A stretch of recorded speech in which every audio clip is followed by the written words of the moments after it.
Okay, as in go? Sorry, 1 second. Forktales, a podcast that feeds the food and beverage world. Oh, awesome.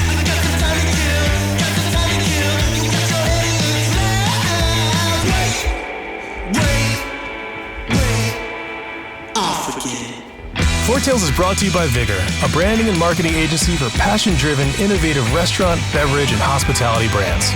Learn more at vigorbranding.com. If you love what we're serving up, please give Forktales a 5-star review on your podcast service of choice. Think of it as a tip for good service.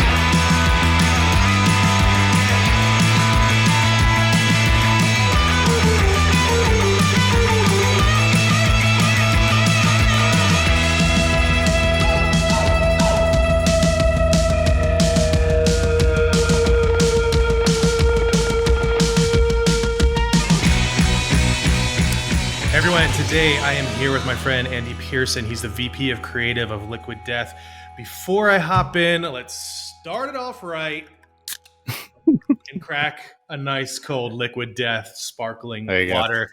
While I take my first sip, Andy, say hello and give a little bit of backstory. Yeah, cheers, brother. Cheers, man. Hey, guys. I'm Andy Pearson. I'm a VP of Creative at Liquid Death, which means basically anything that goes out the door that isn't water is something that I kind of look at and help shape, from social stuff we're doing, campaign work, signage, partnerships, merch. I mean, kind of runs the gamut of basically anything that comes out of Liquid Death goes through me. And before that, I spent about 13 years on the advertising agency side as a copywriter and creative director at a number of fairly well respected agencies, I guess I'd say. Love it. But I'm very happy to be part of Liquid Death. I've been there about a year now. Cool. Yeah. So we're going to get into what Liquid Death is for the uninitiated. I do want to start off with an anecdote of my initiation. So I had heard of Liquid Death numerous times. The high level here is Liquid Death is a water company, and we'll put nuance on that throughout the episode. I was at a trade show earlier this year. I had a bottle of water. It'll go unnamed. I happened to cross the Liquid Death event booth, and I was like, oh, you know what? I've been meaning to try this, especially the mango, because I heard a lot of good things. And my hands were full. So the young lady was like, oh, do you want me to hold that for you? And so she held my water bottle, passed me a Liquid Death, and then she threw the existing water bottle into the trash can and said, there, I fixed it for you. And immediately my heart grew 20 times in size. And I was like, you know what? I bloody love you.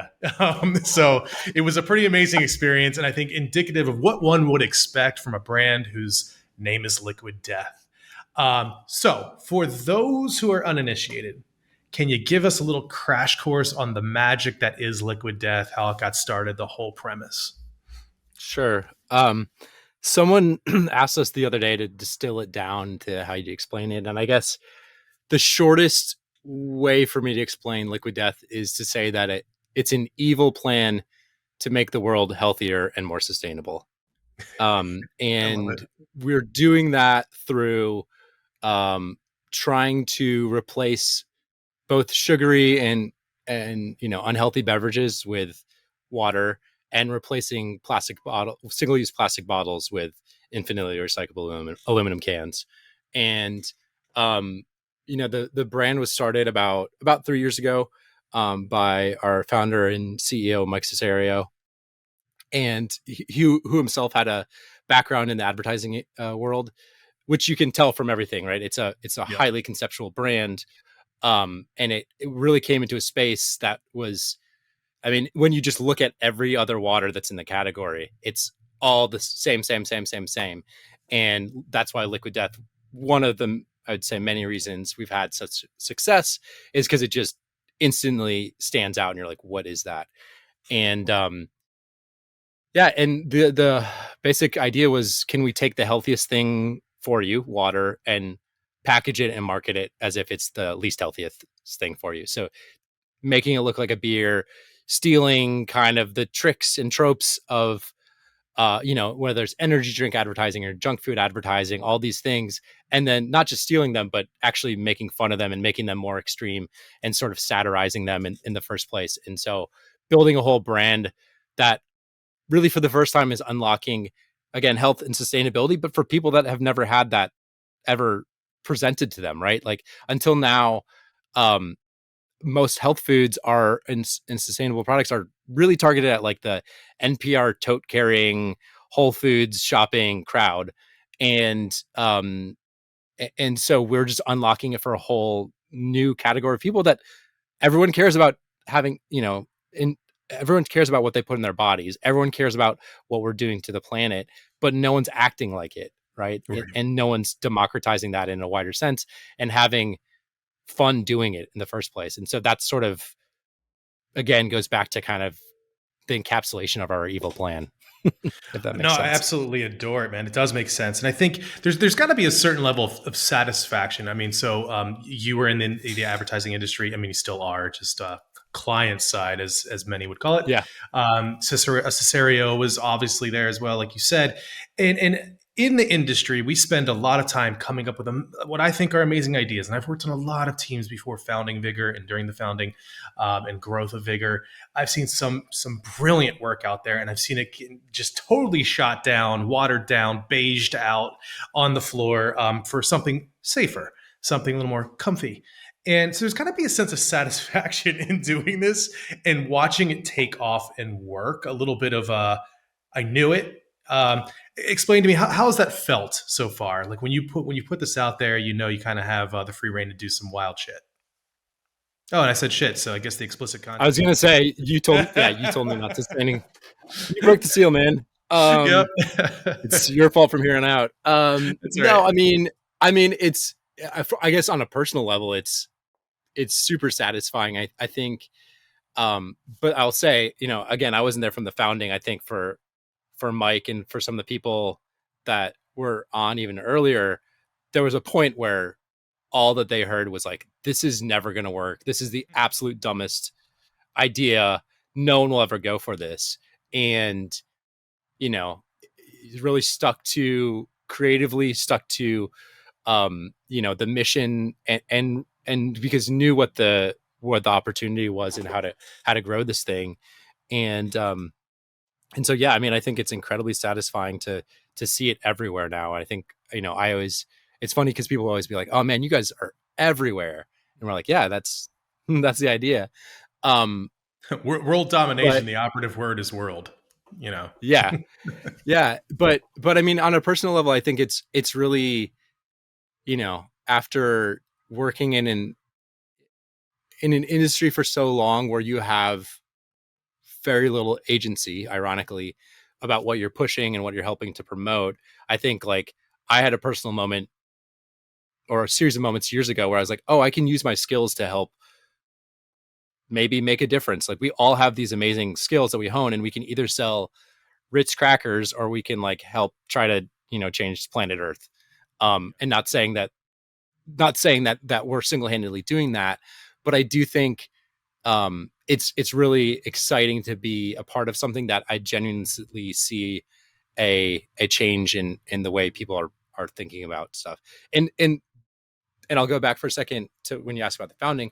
I think, originally the idea was like, let's put water in a beer can and have fun with that idea.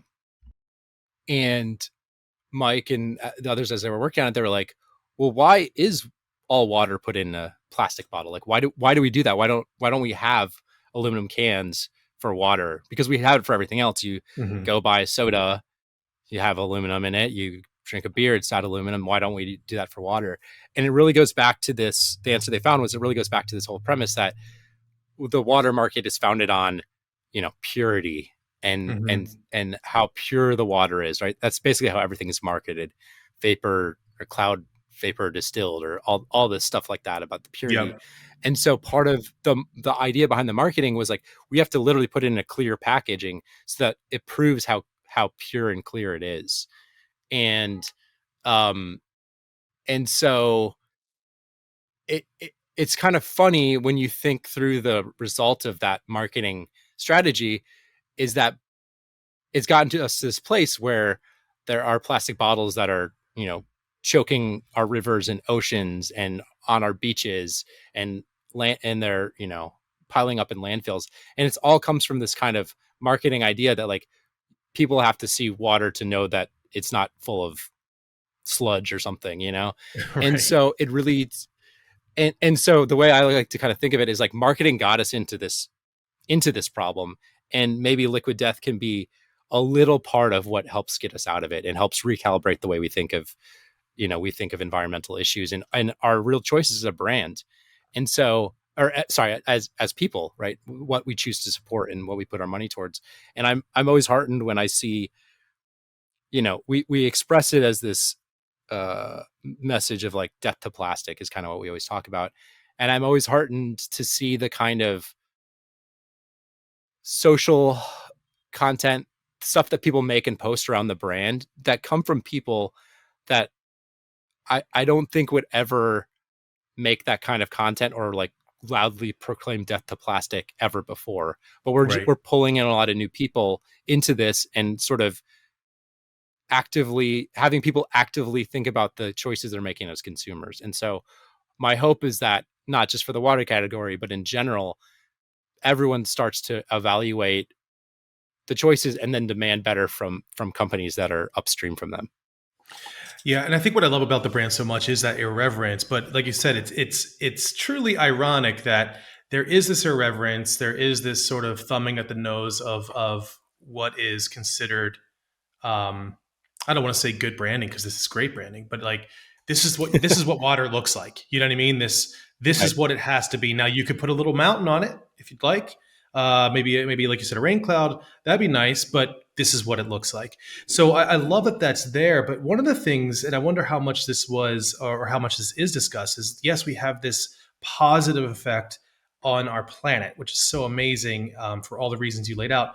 But there's also this looks cool when you're standing at a bar and you don't feel Sure. so silly being a DD or just standing there twiddling your thumbs. You get the experience of drinking a beer. It's in a pounder.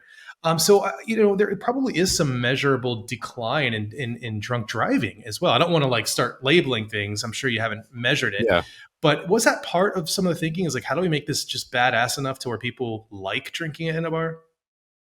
totally. Yeah. I mean, that was sort of the idea was to make a party water, So again, Yeah. same thing that the things that, so that you don't feel like the lame-o that's having to order like another Diet Coke or whatever from the, like, that's absolutely part of it. And I think the funny thing is, we're kind of here for everybody for whatever choices. We're not trying to be like a sober water. And it's really funny because I think a lot of people, the brand has so many facets to it that I find that people come into it in totally different ways. Some people love the environmental side of it. Some people I've heard, like, there's been other podcasts where they're like, "Oh, that's sober water, liquid death." Um, and that's not, we're never pushing that kind of thing. If you look at our Instagram feed, we have cocktails that we make out of liquid death all the time. Mhm. We're not trying to be that, but obviously we want to support anyone in making healthier choices. And so whether that's like literally, we don't drink enough water, we all need to drink more water, or whether that's like, hey, maybe replace your beer with with a water instead, or if you don't drink at all, here's something that you can carry. Or we get emails all the time from parents of teenagers that are like, thank you so much, my child was addicted to energy drinks and was just drinking energy drinks every single day, and they've switched over and now they really enjoy drinking liquid death and literally helping improve their health and well-being. So that idea of wellness can be in a lot of different senses. And I think the cool thing about the brand is we have so many different parts to us that we kind of contain all those simultaneously. And however you find your way to it, whether it's the humor, whether it's the eco message, whether it's the health, whatever it is, like we're there for that. And then we'll give you something else by saying like, hey, not only that, but you don't have to have a plastic bottle, or not only that, but we make really hilarious content instead of ads. So there's Yeah. sort of a different ways in, and then you're in from there. Yeah, I mean, and I love that you guys have practiced what you preach. Look, you're zigging when everyone else is zagging, or zag when everyone else zigs. I forget which one it is, and Yeah. it's working. Like I said, I so the other day I heard pee when everyone else is pooing. So I was like, yeah, we'll do that oh too. yeah, yeah, I like that one. I mean, I'll leave it anyway. So yes, that could be a complete dangerous rabbit hole of hilarity. But so the water category in general has been amazing to watch, especially if you kind of pull in the alcoholization of seltzers and all of that. Hmm. And it wasn't but maybe what 15, 20 years ago, I remember my dad scoffing at buying a bottle of water. It's like, we got water at home. Why do you need that? But now we Yeah. have stuff like Liquid Death. We have AHA. We have Waterloo. We have LaCroix, which has been around for a while. Maybe it's La Croix. We don't know. Um, the list goes on. And now, I mean, I even saw Blackwater. I don't know if that's on your radar, where the water is literally black. I think Yeah. it has That's been carbon in around it. for a while. Yeah. Yeah. Well, so Activated for charcoal, me, it it's was been around for a new. while. Yeah. Yeah. So it's amazing to see what is the path forward for Liquid Death? How do you maintain your position? How do you strengthen it? And what do those conversations look like inside the four walls? I don't Maybe know not that what I they can look get like. in. Yeah. Well, I mean, I don't know that I can go into too much of detail on that. I'll just say, I think that we have carved out an increasingly large niche of this very large pie. And I think, we're growing rapidly. We just had a Wall Street Journal article about us this past weekend that came out, and it was mentioned we're expected to grow by 300% next year. I mean, we're Amazing. going nuts. And because people, want healthier, again, people want healthier choices. We're giving something that is just doesn't exist, and we're approaching the way we present it in a way that has never existed. And again, it's like, it makes sense. You line up the whole category, and which one of the same do you want? And I think we've dipped our toe into flavors, like you said, the mango chainsaw and severed lime and buried alive. Those have been super successful for us, because we built off of this one differentiator, which was still water in a can, and that was the whole premise. And from there, the sparkling water, and then from there, the flavors. So yeah, I mean, we're going to continue to march towards global domination. We want every beverage to be a Liquid Death one day, because there's I think, as you see from the marketing side of things, we are never at a loss for ideas and new ideas. And so I think this, the sky's the limit on where we go. I think it's kind of up to us. That's the exciting thing too. Just going back to the talk we we're having about being on the brand side or client side, is like building a startup. It's all up to us on whether it's amazing or whether it fizzles. And so we're kind of always overflowing with ideas and stuff that we want to do. And there's definitely will be more to come. Yeah. From Yeah, that's about as much I can say. You know what I mean? No, of course. Yeah. We don't want trade secrets. I mean, I want trade secrets, but Yeah. what I think would be good to explore too is, the listeners of the show, we have a lot of restaurant leaders. We have a lot of food and beverage leaders that listen, but we also have creatives that you tune in.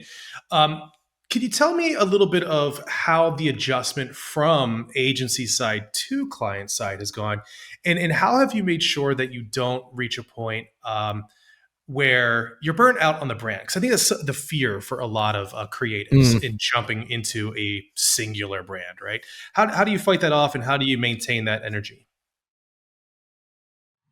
I mean, I would say it's definitely not a problem here. Everything we do, every single day, I'm like, wow, that was the craziest day at Liquid Death ever. We had this conversation with this person, and we're going to do this, and we're launching this new product. And I mean, it's so wild. I remember when I first started, I was looking at our Instagram feed, and I was like, scrolling, and I was like, man, this is a mess. It's all over the place. Nothing's consistent. And very quickly, I realized, I was like, oh, that's the whole point. And my job here as kind of lead creative is to give everyone whiplash, creative whiplash. That's the fun part about Liquid Death, is you literally never know what we're going to do next, right? You the first time you see it, it's this crazy experience of like, what is this thing? And then anytime we launch new marketing or a new social post or literally a new piece of merch, it's like, wow, I did not see that coming. And so kind of in a world where all brands are trying to maintain these like long-tailed marketing campaigns and try to have like parity of voice and a consistency and all this stuff, we're actively, everything that we put out should be a full 180 from the last thing that you saw. And we've sometimes even made choices where there was something launching within, a couple months of something else that was like kind of similar, and we're like, all right, let's change the whole way we're going to shoot and edit this, and the whole execution of it, just so that it doesn't even come close to being like that other thing that we did. So yeah, I mean, it's every day is pretty wild. And I think the way that I've come to understand it more recently is in a world where everyone's trying to build and maintain a brand. I don't think of Liquid Death so much as a brand as much as a character. And what I mean by that is that if you're writing for television, you have all these characters and you get to know the character very intimately, and you throw them in new situations, or they find themselves in new situations. And then you're kind of asking, well, what would the character do in that situation? Or given this new input, how do they react? Or what little part of their personality is maybe revealed here that we didn't really fully understand before? And so I think like, rather than having like, we don't have a brand book, like it doesn't exist, because we just are like, we're not going to write it. Even if we wrote it, no one would read it.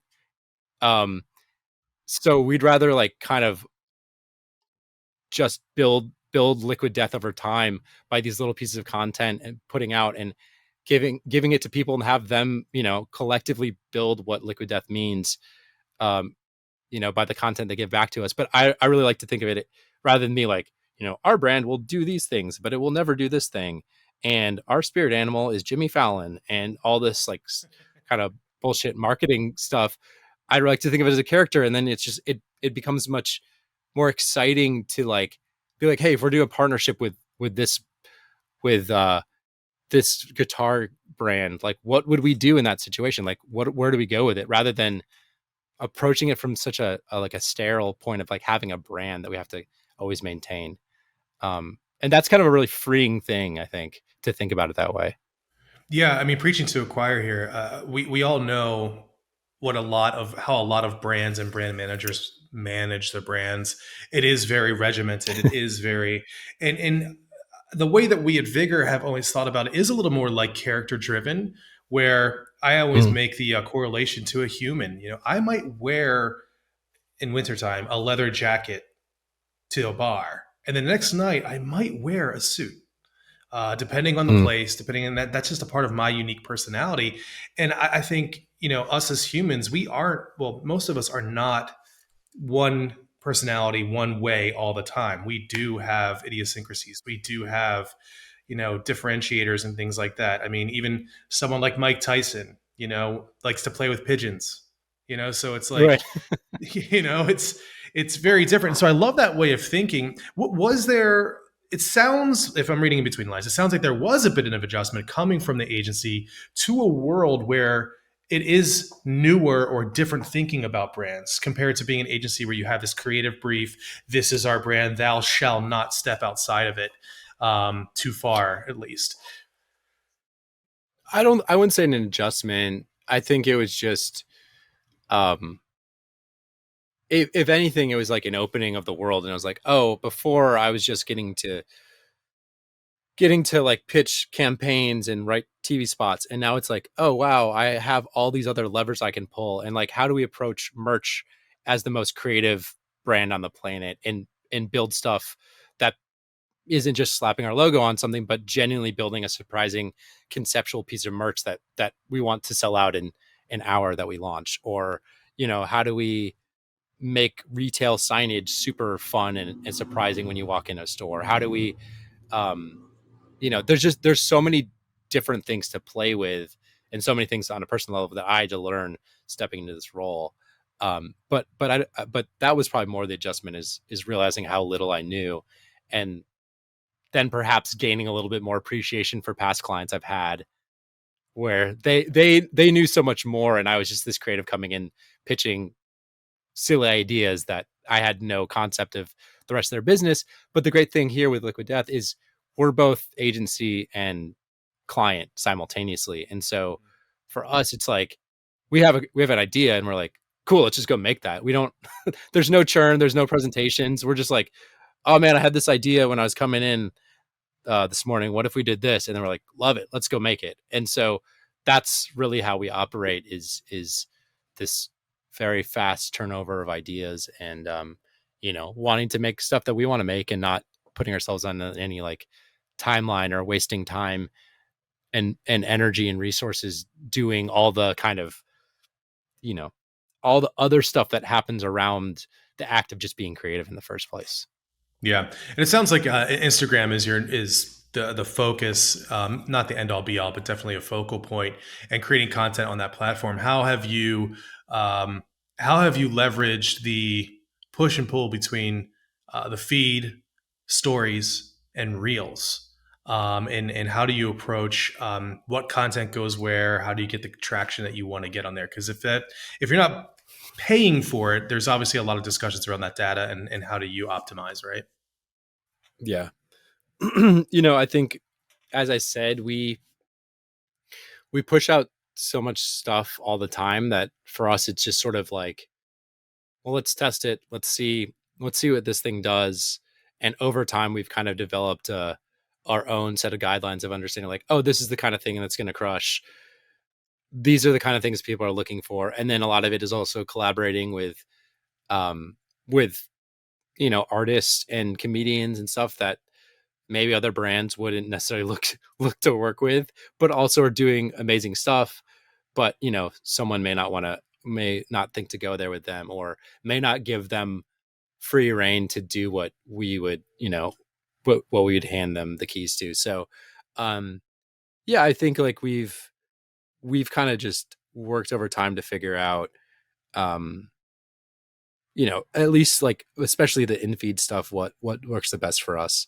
And then also we're doing that over on the TikTok. I mean, we're growing massively. We're like 2.7 million on TikTok right now. We're 1.2 on Instagram. We're beating pretty much every like combined audience, beating almost every other beverage brand out there, and we're 3 years old. Yeah, so and that makes a bloody statement. I mean, anyone who's not paying attention should really perk up and pay attention, because the theories and the idea and this approach, it's not like this has to be a lightning strike. I mean, it's really what many creatives, many design thinkers, and even brand strategists have been pushing for. Is like, stop doing what everyone else is doing. We've all heard the adages. If you spend your time trying to fit in, you're going to waste your budget trying to stand out. And we see it over and over again, though, because of that comfort level. So I love how uncomfortable from the very onset this brand is, but how perfect it has been in its imperfection, its irreverence, and all that. So 2 more questions, and I'll let you get back to your day. Question number 1. What is the most favorite thing you've done with Liquid Death so far? And I know it's like trying to ask what your favorite child is, but here I am asking. Oh man. Oh God. One of the things, and it's one of the smaller pieces we made. God, this is really hard. One of the things that I personally like the best, just because the story behind it a little bit, is there was this guy on TikTok who his whole account was just him chugging a Liquid Death for 15 seconds straight every day. And he was coming up on a year of doing that. And that's literally all it was. He'd just sit there and crack it, song would play, 15 seconds and he's out. And it was coming up to a year of him doing this. And I'd started relatively recently, and we were like, what are we going to do for this dude? Like, he's been doing it. And we couldn't figure out, we kind of kept pushing. Well, like, we'll come up with something next week. And then it literally got up on the date and we're like, oops, sorry. Shoot. We already have it. Oh, we crossed the bridge. Okay, cool. So we're like way past that. We're like, fuck, we got to come up with something for this dude. And one thing that's really cool about the brand is that it's caught on so much that people get tattoos of our logo all over their body. We get stuff on a weekly basis, sometimes more often than a weekly basis, of someone that's gotten it on their hand, on their arm, on like a couple of head tattoos, leg. I mean, it's wild. People are now getting tattoos of our merch, just like our merch art and stuff like that, not beyond our logo. So it's getting even more meta. But and we always give people, like, one guy that had us on his head got water for life from us. We always give him water and we say thanks. But so we're like, man, all these fans have been getting a tattoo of Liquid Death. What if Liquid Death could get a tattoo of a fan for the first time? And so I went to Mike and I was like, I have this idea where we want you to get a tattoo of this dude's face instead of the reverse. And Mike has got sleeves, the whole Yeah. deal. And because I also like this idea, because I was like, there's no other or very few other brands on the planet where the CEO is like, sure, I'm going to get a tattoo of that random dude's face on my arm. And Mike was like, yeah, let's do it. And so 2 days later, he's in his place getting it, the whole thing done. He has this big ass, this random guy's head on his arm, just down here for the rest of his life. And we made a little short video about it. It took 2 days to put together and threw it out there. And I don't know. I think that's like kind of emblematic of the way we like to think.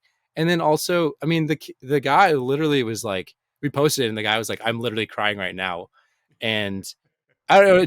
It like, I think it's the Liquid Death story for so many reasons, because we have someone at the top who's willing to go there who has driven us there with that. And on top of that, like, rewarding fans and making this really like interactive experience. I think of us as a really interactive brand. And then we went out and made this thing in a matter of 2 or 3 days and got out in the world.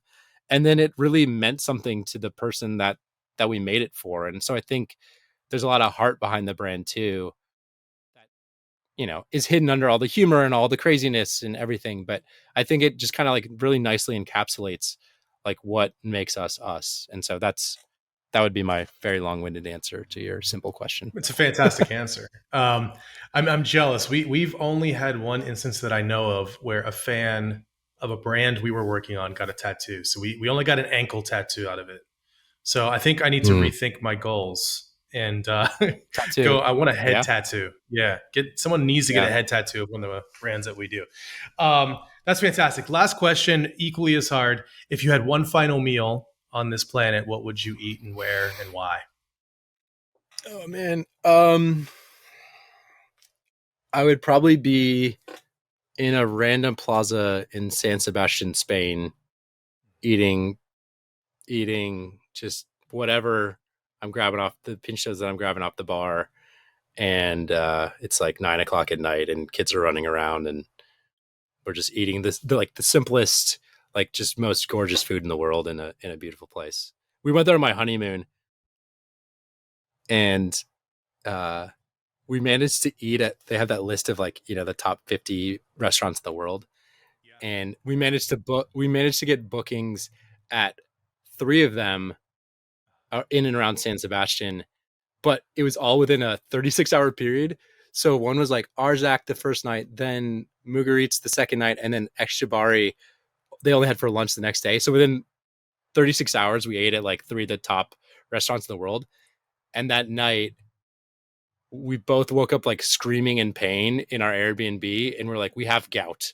We've given ourselves gout by eating the fanciest food in the world, and like we legit thought we were gonna have to go to a hospital. So my answer is that I would keep it more simple. Just keep it at a random tapas bar on the plaza somewhere. But do that. I love it, man. So very much jealous. For my 40th 2 years ago, I was supposed to, my wife and I had planned to start in Lower Spain, outside of where part of my family's originally from, and then work our way up through Basque to San Sebastian, and then over to Bordeaux, and then maybe not come back, And instead, I did a steak dinner here in Atlanta because of the pandemic. So yeah. Well, Still There's on my still time. list. Are you a Do Hemingway fan, or just San Sebastian was on your Oh, list? Okay, wonderful. Oh, I That's all was know. like a Spanish major in I was like Spanish major in college, and I've been to Spain more than anywhere else in the world. You know, love it. I tried to run Wonderful. across it one time. Yeah, Yeah, I just want to drive across it. But all right, man, that was a fantastic answer. Hey, thanks for all the insights. Thanks for sharing some time with us.